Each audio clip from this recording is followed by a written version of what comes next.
شیخ محترم کی اردو کتابوں میں ایک بڑی ہی اہم کتاب سبحان اللہ، یعنی ایک ایک سنت کے احیاء کے لیے محدثین کی زندگیاں وقف ہوتی ہیں۔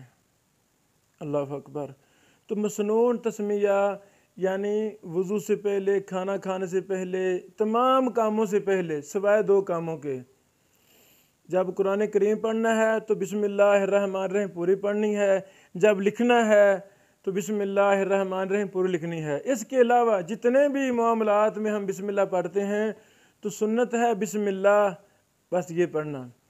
اب اس مسئلے کی اہمیت و افادیت پر شیخ محترم نے مسنون تسمیہ کے نام سے ایک مستقل رسالہ اور کتاب لکھی۔ ایک ہی نہیں لکھی بلکہ دو کتابیں لکھی۔ یہ کتاب پہلے شیخ صاحب نے عربی میں لکھی، پھر اسی کا ترجمہ مزید اضافہ کر کے یہ اردو میں لکھی۔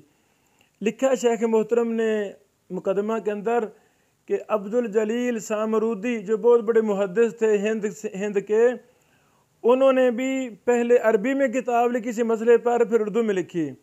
شیخ محترم رحمہ اللہ نے اپنی دونوں کتابیں لکھنے کے بعد ان دونوں رسالوں کو، عبد الجلیل سامرودی صاحب کے مسنون تسمیہ بسم اللہ کے حوالہ سے دونوں رسالوں کو بھی تخریج، تعلیق اور شرح لکھی۔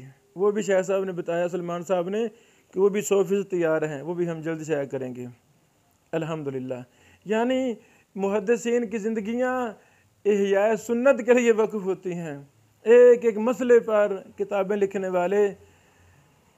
والوں میں سے فضیلت شیخ المحدث عبدالرؤف بن عبد الحنان رحمہ اللہ بھی تھے۔ اللہ اکبر۔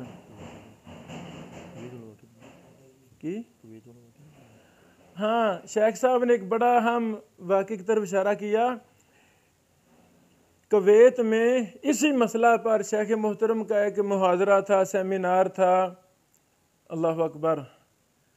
اس سیمینار میں شیخ محترم نے 1 گھنٹہ عربی میں درس دیا مسنون تسمیہ کے حوالہ سے۔ تو وہاں پر ایک عربی سعودیہ کے ایک شیخ نے آگے بڑھے اور کہا، کویتی شیوخ میں سے تھے کہ شیخ محترم میں شیخ ابن عثیمین رحمہ اللہ کا شاگرد ہوں، ایسا شاگرد ہوں کہ متعدد بار ہم نے کٹھے کھانا کھایا ہے۔ میں تو دیکھتا تھا کہ شیخ ابن عثیمین رحمہ اللہ بسم اللہ پوری پڑھتے تھے، لیکن آج آپ کا درس سنا تو یہ واضح مجھ پر دلائل و براہین کے ساتھ ہو گیا کہ راجی یہی بات ہے کہ صرف بسم اللہ ہی پڑھنی چاہیے۔ اللہ اکبر۔ اور یہ بلکہ کوشش میں بھی اشارہ کیا ہے۔